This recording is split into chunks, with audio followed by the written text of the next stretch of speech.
All right, welcome back in on Hanna Time Cardinal Postgame Show right here on Global Sports Broadcasting Network. I appreciate your time. A little break and coming back with you for the finish the rest of the show with you here. And lots to talk about. We're going to break it down for you more. Waiting for Jay Ness to pop in also. And, this was a desperate game for both teams in a lot of ways. Cardinals found a way to do it. They found a way to do it, and they did it in their best game all season long when they needed it the most. They needed it. When teams are desperate, true colors have to rise up. Stars have to be stars. Players have to play it at their highest ability, and you have to overcome those injuries. And today the Cardinals did a lot of good things in many areas. Many areas. All right, let's get back to it here. We'll talk more about this with the Cardinals right here on Global Sports Network. And the Cardinals, we're going to wait for Jay Ness to come in here and talk more about it. What are your thoughts about it? What are your thoughts about the Cardinals itself and what they have done so far, getting to 4-6 with that record of theirs? 4-6 right now. Niners lose today, and somehow the Seahawks kind of fall apart. Your Cardinals, you got to get hot. You got to stay hot, right? You got to get going. And with that being said, the Cardinals could be right back in the thick of things going into December. But you got to win. And the Cardinals got the first one under their belt in that right direction, in the correct direction itself. All right. Let's keep going here. We're going to talk more about what happened late in the game. We're going to reset this a little bit. Both teams, playing conservative offense, no one taking shots downfield. This was the survival game, minimizing mistakes with the backup quarterbacks, things like that. Some big plays. The Rondell Moore catch, that was big because the Cardinals were facing a second and long situation and were able to get close enough for first down and then took a big shot downfield. Great freakish catch by Moore. And then it was the touchdown run by James Conner, who always finds the end zone. And the Cardinals have missed this guy late last season and this season when the Cardinals, when he was hurt. The Cardinals struggle in the red zone. And James Conner has been their guy. And when James Conner was not here, before last season, the Cardinals struggled in that red zone, remember? And then Conner shows up, and it just solved a lot of that red zone issues because they were able to find the end zone, hand the ball up to James Conner. Just give him the ball inside that 10-yard line. Somehow he'll find that end zone. And he's been great for the Cardinals. He's great. He's your fantasy, right? He's your fantasy, guys. Ladies, right? All right, So after that big touchdown by Connors, moments later, with the desperation of the Rams, you saw what happened with the big interception by Budda Baker. But you got to give Simmons the credit for knocking the ball away, getting downfield. That was tremendous stuff by him. The Cardinals avoid a deep hole with this win. Guys like AJ Green showed up, Rondell Moore, right? The backup quarterback, McCoy, awesome stuff. Conner having his best game since his return of the injury. Hopkins continues to be the hop. You had no Ertz, you had no Murray, you had an offensive line that was big worrisome with the injuries and going up against that so-called Rams front line. You got to think about it, okay? And then by halftime, Wolford was 8 for 14 for the Rams with 52 yards and 5 first downs. Rams offense, 5. Give that Cardinal defense some credit. And for McCoy, 12 first downs in that first half, right? That's why the Cardinals had everything going right for them. But that second half had to continue. And it kind of got a little nervous there, right? But the Cardinals maintained it. Big injury in the game. Cooper Kupp had 3 catches for -1 yards, right? And then that was like in the third quarter, too. That was third quarter action. And then he gets hurt. Marco Wilson, legal hit, low, at the leg area. I think it was an ankle roll or something. He just got trapped, and it did not look good. Cooper Kupp could be out for a while. But give Marco Wilson, hey, he did what he had to do, and unfortunately it was an injury. But the key matchup of Ramsey and Hopkins, folks, I'll tell you, I thought Jalen Ramsey, again, was giving him a lot more respect that you would think Jalen Ramsey will give a lot of receivers. But that was part of the Rams' strategy on defense. Let the Cardinals be conservative.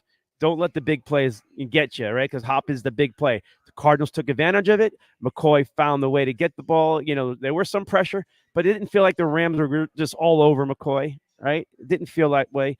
And they took it. They took 5 yards and ran for 4 yards, right? The Cardinals had a lot of yards after the catch, not major stuff, just, a few more yards after the catch. That's big stuff for the Cardinals. And you see what happens when you get some yak out of it. Yards after catch, and it helped right before the big catch by Rondell Moore.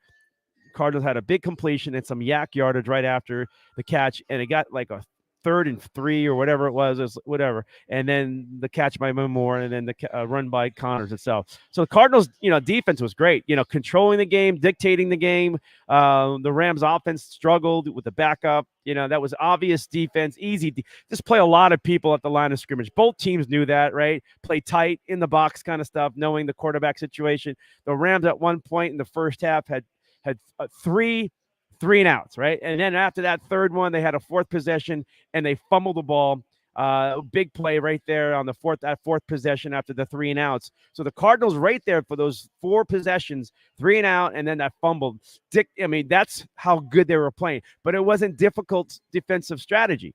There was no deep threat. Cooper Kupp, again, 3 catches, -1 yard. I know he's a little dinged up, and now he's really dinged up.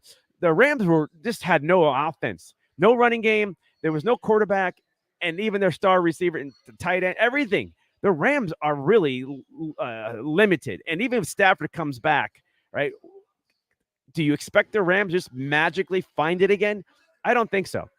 So the Cardinals did what other teams were doing to the Cardinals. Stay close to the line of scrimmage, force you to go downfield. I dare you. And the Cardinals were not afraid of that, and the Rams could not beat the Cardinals downfield. And the Cardinals were very aggressive again at the line of scrimmage, at the line of attack.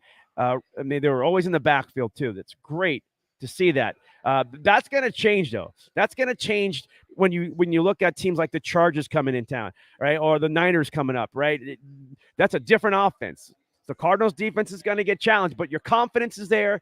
You have a better understanding of your defense. The young guys coming around, right? There's a different smell of that defense. It's smelling good. It's not toast anymore. We're not smelling the toast, man. We're smelling steak, right? Nobody's getting burned, right? That's how it's been playing. Just the offense needed to get their act together, and today the offense matches the output for that defense, who played their heart out against Seattle. That defense was so tired in that 4th quarter. They hung on, and it was just not enough. They were just tired. They did everything possible, but the offense has to help. Today it happened. Cardinals offense really put it together today in many ways. And hey, is there that controversy going on? Is there a controversy going on with Murray and Hopkins? Murray and McCoy. Do you think it's a controversy? I don't think so. But McCoy definitely gives a shot in the arm for this team that needed him the most, right? They needed him. They needed some offense. And maybe Kyler Murray can learn a little bit, see things from the distance, and maybe have a different perspective. But he's got to get healthier. His legs mean everything for his game. And we'll have to wait and see how next week comes. But the Cardinals should be okay with McCoy. But the other teams now know what McCoy and that offense, they got game film from a year ago. They have film from this game to see how the Cardinals play it. But the Cardinals need to make that adjustment now if McCoy is their quarterback next week, right? Got to see how the Cardinals do something a little different. Throw something in there that the other teams go, okay, we didn't see that last week. Okay, McCoy can handle it. But the teams now have the blue book on them. They have the book about what they've seen today, and they're going to make the changes this week to stop whatever it is if McCoy's there. If not, it's Murray again, and they got plenty of stuff on Murray and the Cardinals offense. And we got to see if the Cardinals offense can have a change. Maybe Murray does something different finally. Maybe he sets the run. Maybe he gets out of the pocket more, right, and create more havoc that way. But let's see what happens. They're 4-6, the Cardinals. That's pretty good stuff, right? This game was slow, right? We talked about it, all right? Both defenses knew what they were doing, and then we're just waiting to see who makes the mistake, right? Who turns the ball over, right? Cardinals protected the ball, right? It was the Rams screwing up. It was the Rams having issues, right? With all that. And in a game like this, if you turn the ball over with a methodic offense and very conservative approach, turnovers are going to hurt more. Because you only get so many chances with an offense, and you got to make the best of it. Cardinals won that battle for sure. Okay, so the Cards' first run play of the game was with 11 straight passes. It was up. It was like, I don't know, first possession of the game actually led to that field goal to tie the score up. That was a great drive. Just a field goal out of it. You're hoping for more. But two key big plays was the McCoy scramble. Okay. It was a 4th and 1. This was a key play of that first half. Okay. McCoy scrambles on a 4th and 1. It wasn't really a scramble. Like nothing was there. And he just kind of rolls out and scrambles and gets the first down. Right. It wasn't like a helter-skelter kind of thing. But, and then recovering that fumble, turning into touchdowns, right? The Cardinals led 17-3 at half, and that was huge. How often have you seen the Cardinals with that kind of a lead? Leading the time of possession with a lead. It was all there the whole game, basically, right? Ever since they tied it up and they took the lead, they never looked back, right? That's something the Cardinal fans are not used to, right? Rams were trying to establish that running game, and it wasn't happening. And they couldn't really get the Rams really couldn't get anything generated, right? So a lot of pressure on the Rams at that point, to make the quarterback had to make plays. Ironically, their opening drive was 9 minutes. It was variety. It was run. It was pass, short. They were showing what the Rams were going to do to the Cardinals, you thought. But the Cardinals made an adjustment, forced them to kick that field goal on that opening drive. But you saw what the Rams were going to potentially do to the Cardinals defense, but it didn't last long, right? With Stafford out, the Rams offense struggled to move the ball, and that's okay. That is clearly okay. All right, so but it was kind of weird, though, to see Wolford wearing number 13 Rams uniform. That was a Kurt Warner uniform. That was a Super Bowl MVP uniform number. It made me think, like, doesn't this guy deserve to have a number retired? Because he brought you a Super Bowl, but the Rams won't recognize it because it was St. Louis. It's like the whole thing is weird, right? So I wonder how Kurt Warner, I don't know if he cares a whole lot, but, he took pride in winning a Super Bowl and going to another Super Bowl. The Rams organization, from the days it was the Cleveland Rams, the Los Angeles Rams, the St. Louis Rams, right, until last season, they only had a Super Bowl win once. That was with Kurt Warner. So it was kind of weird to see 13 out there. Was it disrespectful? I thought it was a little tasteless. I thought that they could, recognize something in their long history of Rams football. Okay. All right. So they don't want to recognize it. Let's move on. All right. So J.J. Watt, boom, second half, set the tone right away with the sack. And that defense was not going to allow that helter-skelter Wolford run around and try to create things. And that sack by J.J. Watt just said, hey, you know what? I had enough of this. I had enough. Boom, pancake him, done. Let's get it over with. And, the Rams even tried Bryce Perkins, this, run option quarterback. That didn't last long. The Cardinals are not going to get fooled. Actually, that kind of quarterback, the Cardinals are already prepared to play close to the line of scrimmage. They were still going to force Perkins to throw the ball deep or stretch the field. And if you can do it, and if he was able to, then things could have got interesting. But that didn't last long. That dynamic, the Cardinals' strategy at the line of scrimmage was going to play out no matter what. And they stacked it. They were aggressive. They attacked. They forced the Rams to take shots downfield and basically daring them to at times, right? And why not? Boom. McCoy gets hurt, though. Third-string quarterback McSorley comes in. You don't know if McCoy's coming back in. And it was like, all right, McSorley, we saw you in preseason. It was kind of fun. You had a lot of playing time. You got used to the offense. Didn't go well. It was very conservative. They were protecting the lead, which was fine, and try to get McSorley warmed up and see and if actually McCoy can come back in the game. So they just kind of escaped that part. And it worked out. It worked out because McCoy came back in, not 100%, but was able to manage the game and was effective still, as you saw what he did, late in the game too. So, Wolford was moving, out of the pocket, but, McCoy didn't have to. McCoy didn't have to. Cardinals putting tons of pressure, though, all game long. They weren't numbers. They weren't sack. I think they had one. I think it was the J.J. Watt sack. There might have been two, but, that's how irrelevant the sacks were other than the emotional one by J.J., yeah. But overall, there was a lot of pressure. for and putting a lot of pressure on a quarterback that really had never had a lot of NFL experience, right? So good job there for the Cardinals, and but then the Rams caught a little fire. They got, there was a couple of big plays there. The Higbee, he caught a pass, and turned it into 25 yards, and it was like, crowd was in it, right? And they got the lead cut to 17-10. There was a lot of pressure on the quarterback in that situation, and somehow he was able to find Higbee, and the Cardinals just missed some tackles. They just poorly did not tackle Higbee, and he was able to ramble down and put them in, scoring position. The Rams had the ball first and goal. Rams had the ball first and goal, and then it was third and goal, right? And then that J.J. Watt gets called for delay a game when he wasn't happy. He thought he had a fumble or something there, and then he spikes the ball. The referee throws the flag. All right. Then move the ball up. Then he gets caught for a neutral infraction the very next play. So JJ had a bad moment, right, emotionally, but he was fired up. The leadership showed, right, but that hurt them because the Rams were able to score a touchdown, and the Cardinals defense, even with that JJ situation, the Rams were facing a third and long situation there. So that's kicking yourselves in the butt. That's bending over and just getting kicked. Come on, hit me. And that's that moment here. All right, fans, I know you're appreciating what's your comments. I'm going to get into before I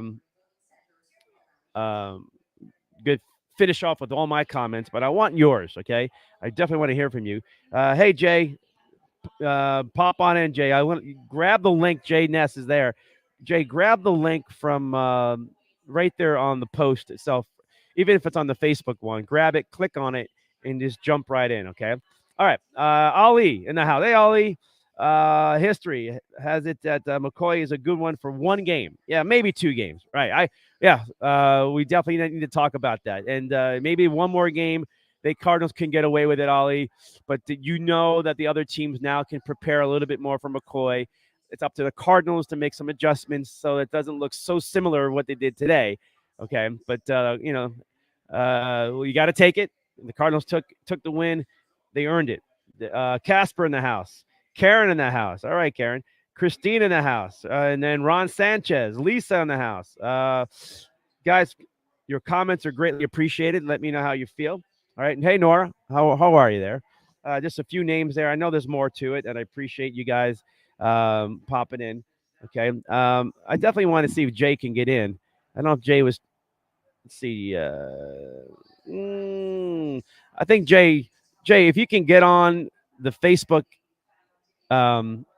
direct messaging part, look for the link there and grab it and click right in if you can. All right. So, and if you will too, Ali, you want to get on, click on, use your phones, folks. You'll be on camera. I'm sure that maybe you don't like the idea of it, but hey, just come on in and join me if you want to. It's open for you to do that. All right. So the link is there on the post itself. Grab it and get on in. All right. So, with McCoy limping around, 34 career starts, Cardinals were going to Connor more and more. They were, it was good to do that because the uncertainty of McCoy at that point. And it was only 17-10, but you really had to establish that run at some point. And they did. And Connor and that defense with the Rams seemed a little bit tired too, folks.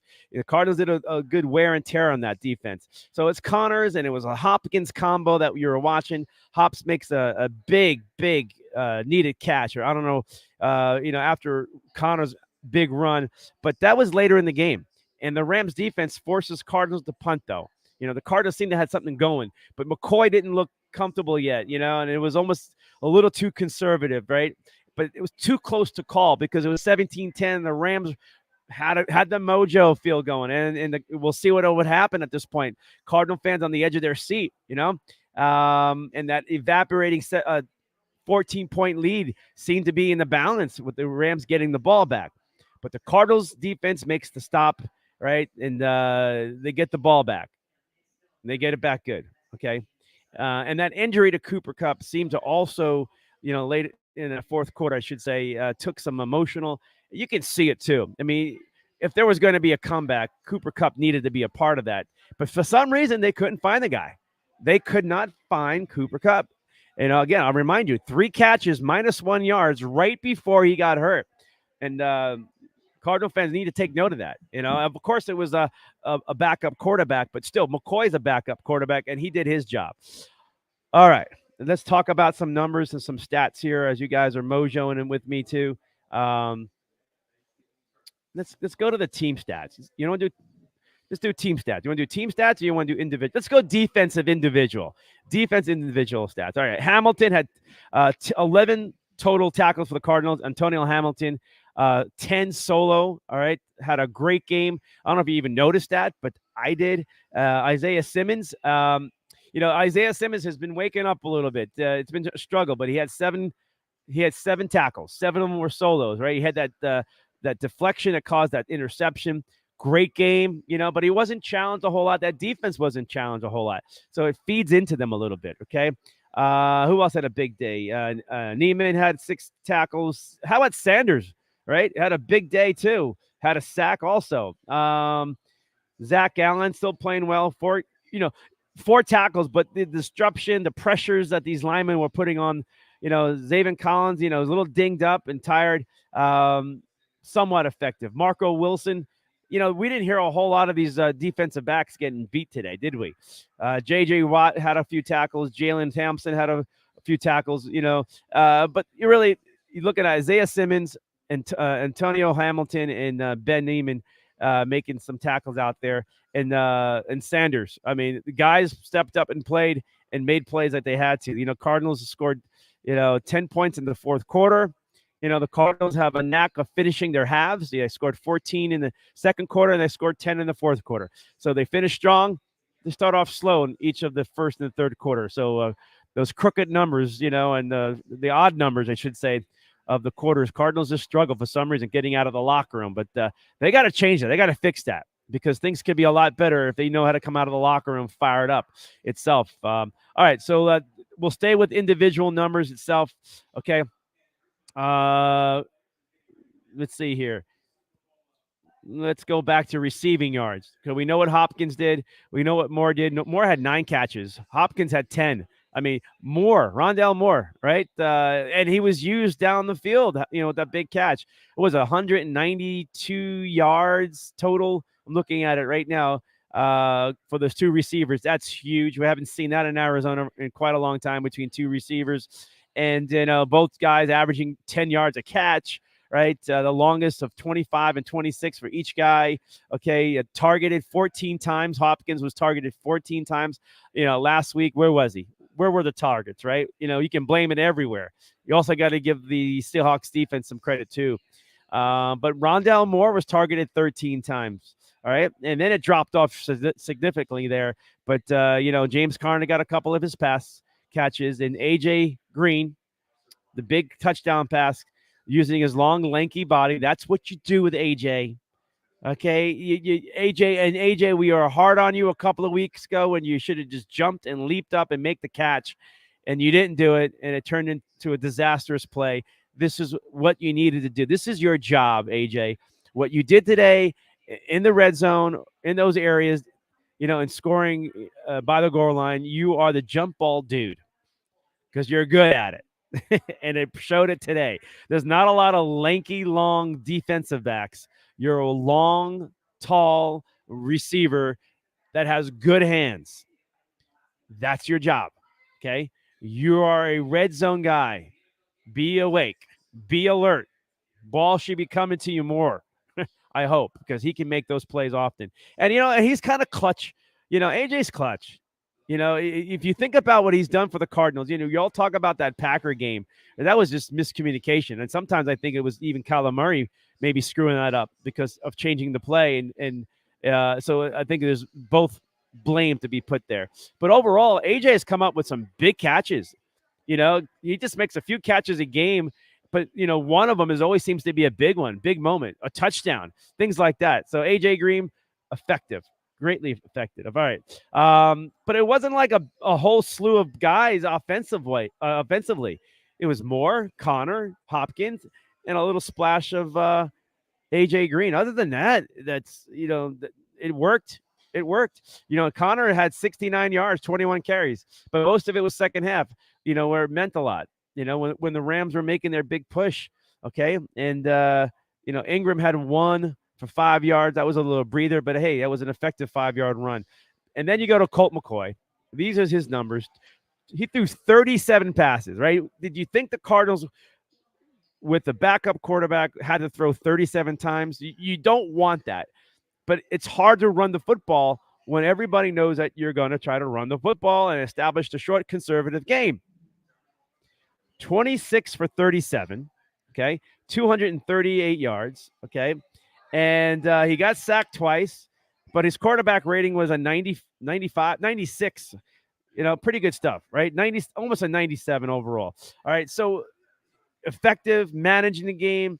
His numbers comparing what Kyler Murray has done for the previous games, you would think that, maybe they got to keep rolling with McCoy, right? But we got to understand, every time McCoy has played, everywhere he's played in the NFL, he seems like he has this stigmatism, or where he could come off the bench in the middle of a game, do something magical. He could start a game or two and just win you some games and play well, but then things seem to just kind of like come back to earth or something. And Colt McCoy's whole career is based on that. Is a great backup quarterback in emergency situations, and he did his job today. For the Rams, their problems were at quarterback itself. A lot of those yards they got from the quarterback was late in the game, that last drive especially itself. So we're just going to ignore that. But the running game, the Rams' running game was supposed to be a way to keep this team alive and, utilize that play action and open up the offense a little bit and spread out that Cardinal defense. Akers, 22 yards. Henderson, 21 yards. These guys have been around. It's not like these guys are just like unknown runners, right? The Cardinals did a good job and made sure the Rams were not going to dictate that game at the line of scrimmage itself. All right, team totals. You want to get team totals in here? You want to look it over with me? That's great. Cardinals first downs had 18 first downs, but remember they had 12 first downs at half. So things considerably went downward, but they had enough to pull off the win. Somehow they found 10 points in the fourth quarter with only 6 more first downs in the whole entire second half. Okay, and the Rams had 18 first downs, but they only had 5 in the first half. So you can see how the second half had flipped, but the Cardinals defense held their ground and they found turnovers, which was crucial, because this game was going to tilt and flip on the Cardinals the way the Rams, because you can see the Rams made adjustments, and offensively they were horrible in the first half, but the second half they were effective, and the Cardinals had enough to win and pull away itself. The Cardinals had 2 sacks. The Cardinals did have 2 sacks. Okay, so looking at the numbers overall, total drives, each team had 11. It all balanced out fairly, but when you get to the turnover part of the game, that's the biggest difference of this ball game. Turnovers, and one more thing, they were big plays. Cardinals made the bigger play, and that's what I said at the top of the show, and I really meant that. And I even had a little promo during the game that said, hey, who's making the big plays? Who's going to take the chance, right? Who was going to open it up? It was the Cardinals that effectively did it right, or were able to accomplish that. The Rams couldn't. So the Cardinals won those battles, those little battles that, big plays on defense, big plays on offense, and obviously the turnover battle was the Cardinals' way too. So, yeah, you got them. The Cardinals, no turnovers, nothing. Cardinals have done pretty good for the most part of the year until recently. Kyler Murray has been fumbling the ball, but it's a huge one for the Cardinals. Huge win. Your comments are big. Christine's popping in. I'm being, the ball for 9 minutes and got a field goal. Yeah, the Rams had the ball for 9 minutes opening drive and got a field goal. Cardinals did their job. They weathered the storm. The Rams had a good opening drive plan. They were active with it. They were look aggressive. and the Cardinals defense figured something out, and they forced that field goal. And yes, it does help that Wolford was their quarterback. It does help. Todd says, very simple to figure out. Trade Kyler Murray and get him out of here. Let's see. More comments coming in. We don't need crybaby Kyler. Okay. You're still hard on him. Kyler's got to show up, though. You're right. I mean, and the Cardinals need to do a different game plan for Kyler, because what they've been running with, Kyler has yet to make the change. The offense has yet to make the change. And here's something else that I got to give credit to Mike Jurecki on this, who has been a Cardinal insider for like 28 years, 3 decades. Recently was an employee of the organization, knows the team very well. And he said something that was really interesting, too. The Cardinals had a lot of injuries on offensive line this year, right? They got a lot of backups. And the veteran guys on that team even said this to Mike Jurecki, is that it takes a while for the linemen to adjust and understand Kyler Murray and the way Murray, in the pocket stuff and what he does back there when he's, so and that's why you see maybe the holding penalties or the missed blocks, right? There's a mess there. And now you have a lot of these young guys or newbies, these backups in there, and having to now go through that progression of understanding, what you had with Kyler Murray. And you saw a lot of issues there, pressures on Kyler. And it goes back to what the veteran linemen were saying. It took a while for them to adjust when Kyler Murray became their quarterback. Now you have Colt McCoy as your quarterback today. And Colt is not like that. And it's an easier way to block, right? You kind of know where he's going to be. Kyler has a way of stepping here, stepping there, he going backwards. So the linemen are just, they have to be helter-skelter, trying to be prepared for anything possible on a pass rush, because you don't know where your quarterback's going to be. It's easy to know that your quarterback's in that pocket, or exactly where he's going to be, where he's supposed to be, right? So in that pocket, it's easier to block, pass block, or it helps him out understanding, right? Because once Kyler moves out of that pocket or has that desperate feel to him, and he has to, look, he gets desperate. And then changes everything. The blocking scheme, the strategy, everything changes. So it's almost like it's difficult to block for Kyler Murray. And that lot has to go back to his size, too. So there's a lot of domino effects that really, and Kyler could be effective, but are they using him correctly? Now, if they got him out of the pocket more and rolled him out, that makes sense. Yes, it's half the field, but a lot of things on half the field can be very effective. Kyler can run, or he can take a shot downfield if somebody sleeps on, Kyler, and a receiver slips behind him. That's what Christian Kirk did a lot with him the last couple of years. You need some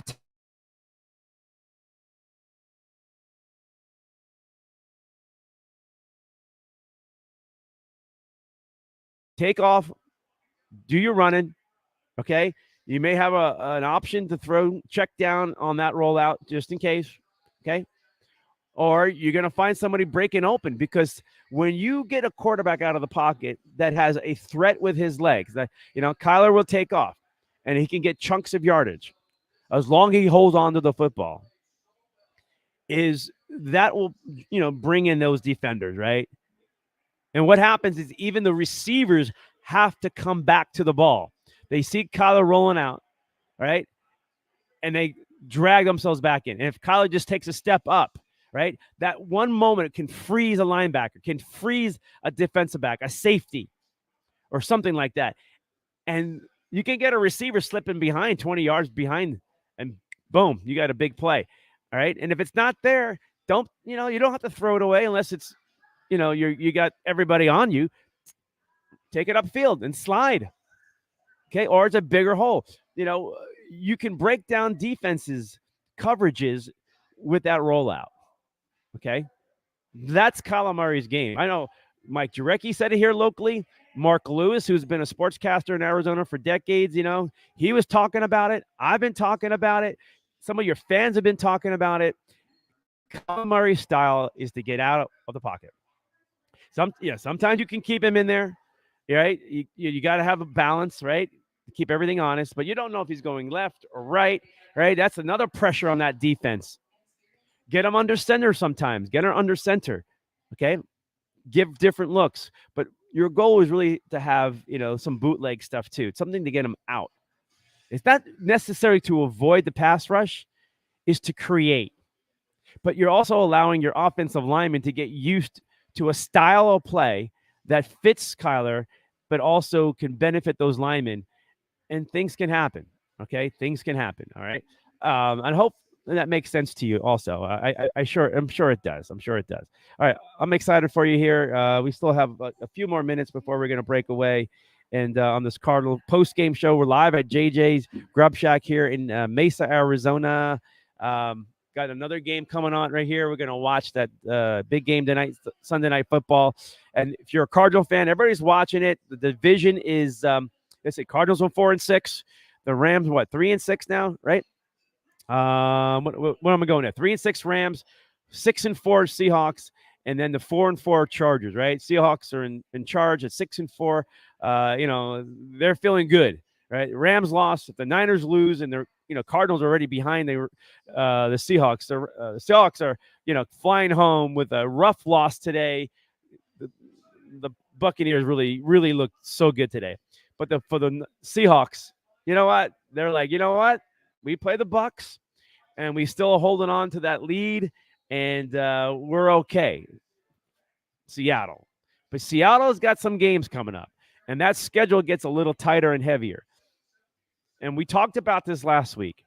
You got to be able to do what? You got to run off a bunch of wins, and the Cardinals got to find a way to win 4 in a row. Like, you got to win 4 in a row. If you're winning, losing one, you're a 500 team.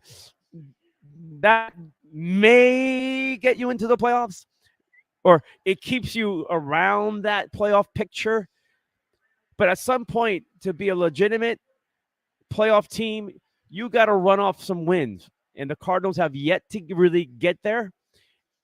It's now or never. And now you're going up against some tough opponents, but you got to do it. There's no more excuses, right? And that's where the Cardinals are at. All right. So we got one more part of the show, one part of the segment coming up here with Jay Ness coming in. Jay Ness is part of the ASAP Sports Network that I'm also affiliated with too, and I'm greatly happy to do that. How you doing? How you doing, Jay? I'm doing good. How you doing? All right. I appreciate you coming in here, and I've been talking away for an hour, but I need you now. I need you to share your thoughts watching this game. I know it's a good moment, a happy Sunday for everybody who's a Cardinal fan, but give me your take, man. Um, you know, listen, I said today when they announced that, or a couple days ago, I think it was like Thursday, they announced that Kyler Murray was on the verge of not playing. Right. We were going to Colt McCoy. It reminds me a lot of like week 10 of last year, week 11 of last year, when we started out 8-0, which I'll address another 8-0 team. I think they were 9-3 at one point, right? 9-2, maybe something like. You're right. Yeah. Yeah, we started out 8-0. We went 8-1 on week 9, and then I think by week, like you said, by week 14 we were like 9-3.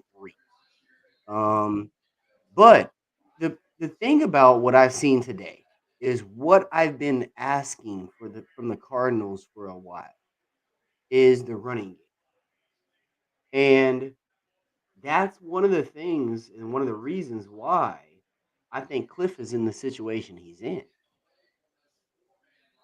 We ran the ball 21 times today. No, I'm Yes. not gonna say we ran the ball 21 times. James James Conner ran. Conner James. ran the ball 21 times today. Last week we had 13 rushes combined Yes. Yes. between 3 running backs. That's an issue. That's an issue. The thing about the Arizona Cardinals, between the 20s, we fly. Mm-hmm. We fly. Between the 20s, we fly. It's short yardage and it's red zone offense that is our kryptonite. Mm-hmm. I'm hearing you. It shouldn't be. We have Zach Ertz. We have DeAndre Hopkins. We have James Conner. We just drafted a tight end that as McBride, I don't know why who they drafted a tight end, by the way. I don't know. well, I, I mean, there's many areas, but with another story. We'll stay on topic. I'm sorry. no, and you know what? I'm right there with you. Um, Situational. I don't understand why they drafted the tight end. Looking at the offense this year, I don't understand why we drafted the tight end. Prior to the season, it made sense. Okay, we saw Zach Ertz in the offense. Right. We saw what a receiving tight end can do for this offense. We haven't been using him. Okay. I'm hearing you now. Now, when Connors is back, he's healthy. We go back from a year ago where they had that great start, and I know you were right there on it, and then he gets hurt, and that red zone offense was a struggle. They didn't have it all season long, and now Connor. I mean, they had a little bit when Connor was healthy early in the year. Then he got really dinged up. He always gets dinged up. That's the problem. But today he was healthy, and you saw the beast, man. He was a beast today. And if you like fantasies, this guy is your fantasy football guy because he scores touchdowns. It's flat out. He Right, scores touchdowns. right. He scores touchdowns. But again, if we look at the situational offense of this Okay. year and we compare it to last year, I think we were execution wise, we were Yeah. way better last year. Oh, We nice. actually ran the ball. Today, yes, but he had to because of the quarterback situation. The Cardinals were both teams were a little conservative or really conservative. They're Right, like a boxing fight where two fighters are just standing there and just dancing and throwing these soft jabs, but nobody, and trying to pick a point here and there in a fight. But these two teams, you're sitting there waiting. All right, who's going to take the first chance? Who's going to be more aggressive? And those things usually happen when you start to feel what your opponent does, just like in a fight, a boxing fight. right. Once you understand and you go back into the Become fourth round and aggressive. you study your opponent, your corner's yelling at you like a coach and saying, all right, now we got to do this. He's doing this, he's doing that. We can attack this. And this is what we saw today. But the Cardinals were better at it. And the Rams really could not retaliate a whole lot. They had some flurries. They had their moments in between rounds. But from the start to the end, the Cardinals had won most of those rounds, right? They had the bigger plays. They had those turnovers, right? They played cleaner football today, and they had a quarterback today that managed the game to perfection in a lot of ways. And you know what? That's scary. That's scary because I don't know. It depends on whom you are as a Cardinals fan. Mm-hmm. There's two types of Cardinal fans going on right now. You got the I'm with Cliff, and you got the people that don't like Kyler. And depending on whom you are, this game meant more to you on one side or the other. Oh yeah, Because totally. as a Oh as yeah. a as a Cliff fan, you saw some offensive plays that were what we've been looking for, if you ask me. Oh, I'm happy to finally see Rondell Moore streak down the sidelines. I mean, you draft a guy that you bragged about being fast, but And you're you looking never for him use them. not in that area. They try to get his yak yardage after a little quick 3-yard pass. I mean, it's like, all right, that's nice, but if you threw him downfield and stretched him downfield, now that yak Right. yardage at the line of scrimmage, they don't know if he's going to take off or not. That's a threat, and that's he was open and he beat the guy, but that was still pretty good coverage. It was a great catch and a great throw. Everybody did great on that play, and the Cardinals. Rondell Moore showed you that. Hey, I got hands. Mhm. I'm And small. He's like tiny of tiny. He was like Isabella. I'm serious. He's tiny. Okay. But man, he got up there. And man, he's got athletic ability. And why aren't you using that? Now he's not a jump ball guy. You got AJ, you got Hopkins. correct. Those are your dudes. Right. But that was awesome. That was big because the Rams were rolling. They had their offense figured out. The Cardinals were on their heels a little bit. Driving. And that catch by Moore just lifted the whole team. Lifted them. Yeah. All right, No, and that's one of the things I'm glad you brought up Andy Isabella, because looking at this team now in the situation that we're in, and what we dealt with Andy for 3 years. Mm-hmm. And then I look at Rondale Moore, and I look at every third play of our first drive is a bubble pass to Mm-hmm. Rondale Moore. And I look back at Andy Isabella, and I'm like, okay, well, if you're designing these type of plays for Rondale, Uh, but you weren't hey, giving these type of plays to Andy. hey, guess what? Their Niners are losing, but they're about to score. There's a great game going on in San Fran. Chargers uh, and Niners. I was at the Chargers Niners Super Bowl back in Miami when the Niners just destroyed them. And it was like them. That was the sixth quarterback touchdown game by Steve Young that night. The Chargers never had a chance that night. But That's anyway, one probably one of the best Steve if Young somehow, yeah, discussions ever. if somehow the Chargers can win this game and the Niners go 4-5, Cardinals are 4-6. You know where the Rams are, 3-6. They're all bunched together. They're all gonna have to, they're gonna play the Niners a few times here, so that's a good part for the Cardinals. Can they get and catch Seattle? I don't see Seattle running away with it, but they are playing the best, cleaner football of that division right now. And today they showed me against the Buccaneers when they were down by a couple of touchdowns. I said to myself today, talking about the NFC West, was let's see what Geno has now under pressure. Let's see this Seattle offense when it was behind and see if they have any magic. And they did. They showed it. And I went, okay, maybe this team's, they're good. They're good. And Geno is, not a fluke. And he showed leadership. He showed comeback in him. So if your Cardinal fans are looking for a shot at the division title, got a longer path, got 7 games to go, and you need help. But the only way you help yourself is win. And you got to win And a bunch in a row. And then things can play out. You let it play out. You saw what happened last year. You all thought you were going to the Super Bowl. Maybe this year it gets strange. I don't see the so, Cardinals talent wise like they have it, but I don't know. so when we go to our roster, everything says yes. Everything says yes if we go to our Right? roster. If we go to our roster, we break it down. Quarterback, check. Wide receiver unit, check. I Running like back them. unit, check. I like them. They stay healthy. Offensive Yeah. line, check. You Everything think? no, but well, hold on. Contingency, everything I'm saying is contingent on health. Health.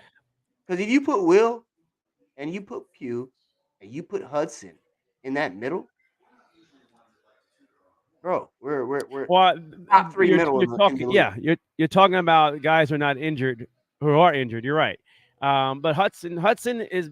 I don't know if he's checked out. I don't think he's coming back. Yeah, and the injury, and and I this don't think is he's even injury at this point. I this think goes back to Hudson, the Cardinals drafting, and you're picking up guys that have, you when you pick up a tight end, you can at least find an offensive lineman or somebody else at that position, or a when you had linebacker. a chance, like how is the Brown Murray combination doing this year? Zilch. It has a chance still. Guys got to get healthy, but you know what? We're more than halfway through the season, guys, and you played 10 games and that has not had a major effect on the season other than a Correct. couple of splashes. And you traded for that guy for a number 1 draft pick where there was Right. a center out there, a stud center out there, which you could be using right now, who's having a great season as a rookie, or you could have Jermaine Johnson out of Florida State, a pass rusher to help replace a Chandler Jones who's And having a horrible year. But you see and what I'm listen, saying? I don't want to change this into a bass session because I love I, my Cardinals. I have to I don't. balance it. I love my Cardinals. I don't want to change this into a bash session. However, Steve Kine, Yeah. that's a whole different story Well, I look because forward to it. Steve Kime is a whole different story because, like you just said, let's start off with this year's first. Let's go all the way back to Ja. Hmm. What was his name? Well, you got The lineman we traded to the Patriots. Was that Yeah. Ja?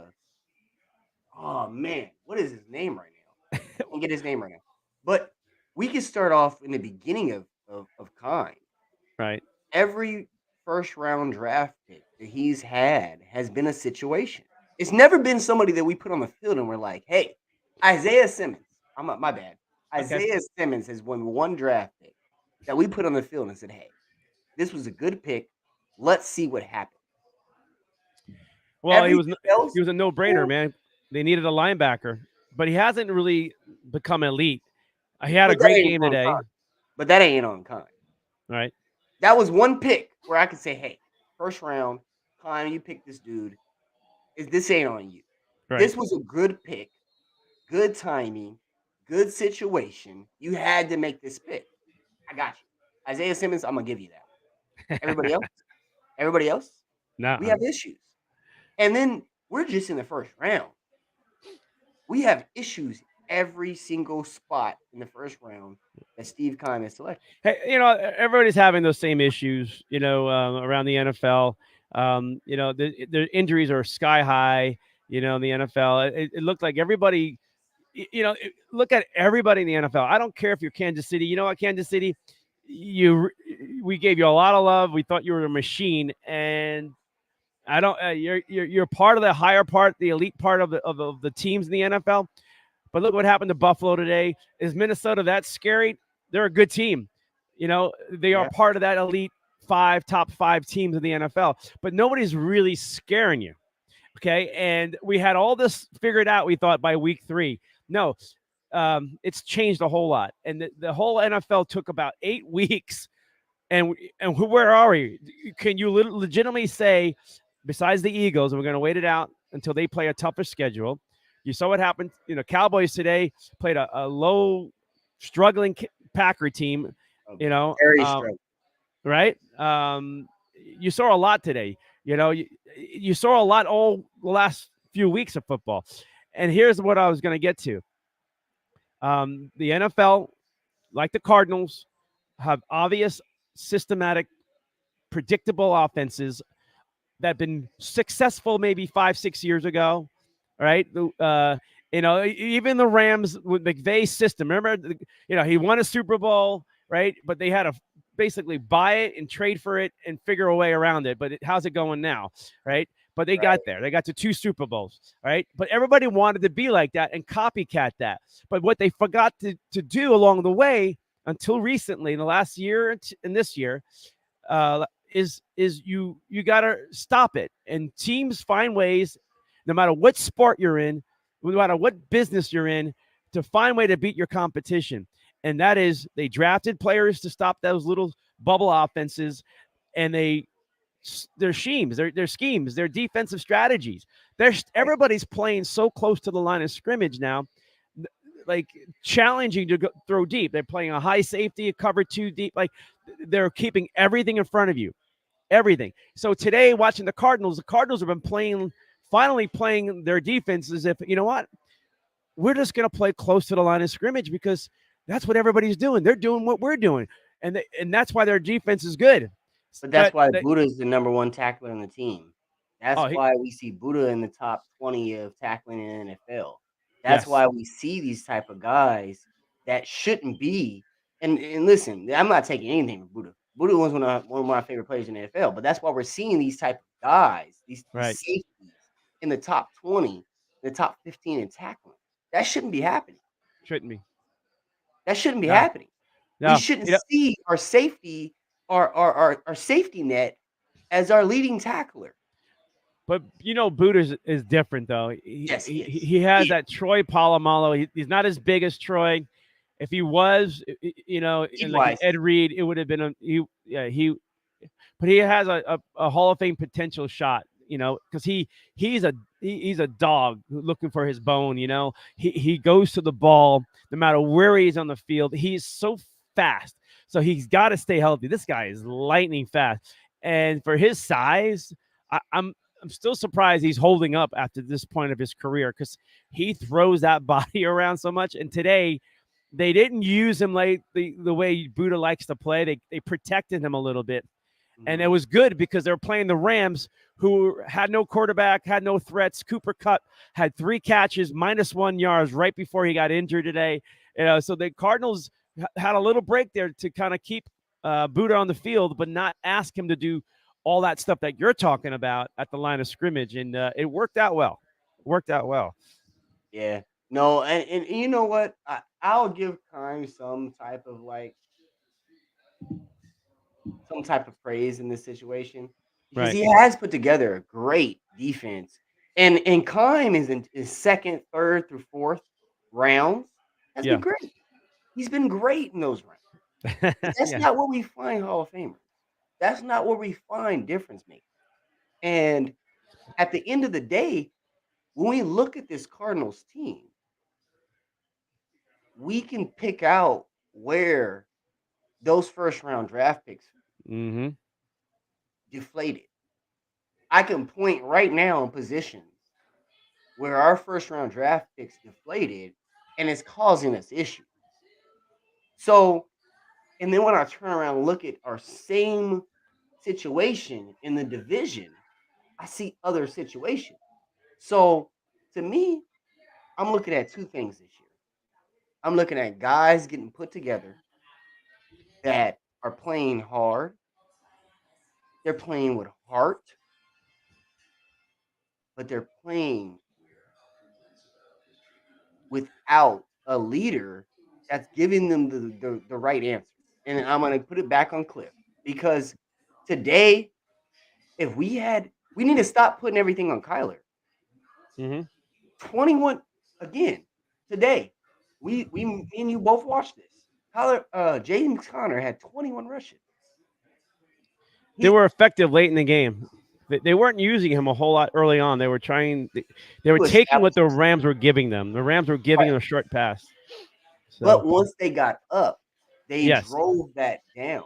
And yes. to me, one thing that I've seen in the last couple of weeks is we don't give Kyler that same benefit. When we go up, we continue to press the pressure, which I love, but we put everything on Kyler. We don't put the ball on the running game and let us drain the clock while doing our offense. And that's one of the But things that's a problem. it's clear that Kyler Murray. They tried to make him a pocket quarterback. He has a handicap.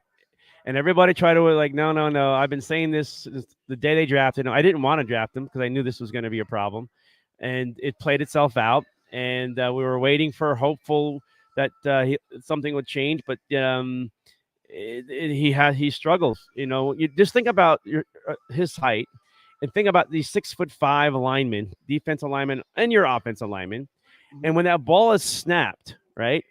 They all get out of their stance and they go up, right? The wall goes up. There's a wall. Right. And That's the now best he's way to got to put it. It's the find wall. he's got to get the ball out of his hands quick. You know, it's a whole different perspective. And if it's not there right away or whatever it is, he gets nervous and he's got to move. And sometimes he doesn't have to move out of the pocket, No. but it's just like I think it's just let's say a little man's problem here Situational. because he's got Right. to be able to find his way. So instead of putting him in a weak spot, I mean, it's nice to do it once in a while, but you got to get this guy out of the pocket more, and he'll create havoc. The best, A lot of yes, that it's has to do with not having Rodney Hudson.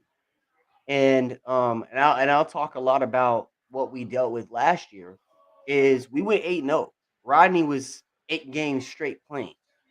As soon as Rodney went down in week 9, we lost our first game. yeah, injuries got him. But the reason why I bring up Rodney Hudson is because when Kyler flushes the pocket, what people don't understand is our offensive line needs to move as well. Hmm. And if we're not moving with Kyler, now Kyler's out as a lone soldier on the field. And that's not where Kyler needs to be. See, and Rodney Hudson drives a lot of that offensive line movement. He keeps everything in flow. So, there's a couple of things that you described there though that we're looking at and we're seeing as a problem this year that wasn't Hmm. last year, you know. Making Kyler a pocket quarterback, I think I is something that has been I on this year. I'm listening to you more, and you got like this preacher sound to your voice. You drag out your words a little longer, like you're reaching the back of the room. You're it's funny. Kyler. I'm talking about Kyler, folks. I gotta let him know we're talking about Kyler. But seriously though, I mean, at the end of the day, it looks like this year they're trying to make a difference, and they're trying too hard Well, instead of doing with what works. They got to win. That's bottom line. There's really no room for error. But they've kept their season alive. It was a playoff win. The music's coming up, buddy, because we're about to end the show. But they kept themselves alive. That's the bottom line, And the fans are, they can beat the Niners and come home against the Chargers and try to get back to 500. Man, you got a home game with enthusiasm, with the fans rocking on a Thanksgiving weekend, and the whole bit. That's what they got to get to. They got to get to that point. And beat the Niners, come home, play in LA, beat LA as usual. And that's it. Beat LA is the term. So they got to win 4 in a row. Starts with Niners. 4. Remember, we've seen this before in Arizona. 4. That's right. What they have to do. Is go 4 in a row here. And the Suns are playing now, so it makes sense. There you go. All right, man. All right, Jay, appreciate it. Thank you for having me. We'll check you out. We'll bring you back in here soon, okay, man? Jay Ness from the ASAP Sports Network on a Sunday night Cardinals post-game show. We'll see you soon, Jay. All right, man. That was awesome. He loves his Cardinals and has his own show, his network going there, and I wanted to bring him in and go from there too. But let's as we're wrapping it up here, we'll see you Thursday night for another Hanna Time. Mark Mancini will be with me for sure, and we'll have a special guest again. We'll talk it more, lots of football. We're gonna hold off on the basketball and hockey stuff. We got the World Cup coming in, so it's gonna shift. I'm gonna try to get one more week of solid football, and then it all goes into the soccer mode and all this other stuff too. And we'll still do our Cardinal post-game show right here next week also, or when they play their next game. Arizona Cardinals post-game right here on the Global Sports Broadcasting Network. Also remind you, this was also being seen on Roku TV, on ASAP Sports Network, Twitch, also Global Sports Broadcasting, GSPN on YouTube, Instagram, Momentu Plus, Viva Network, Tiki TV, Hero TV, LinkedIn, and also right here on Facebook, Hanna Time. All right, guys. I appreciate it. Love you. Enjoy the win. Enjoy the rest of your night watching football. Hanna Time. Cornelius Brad Hanna.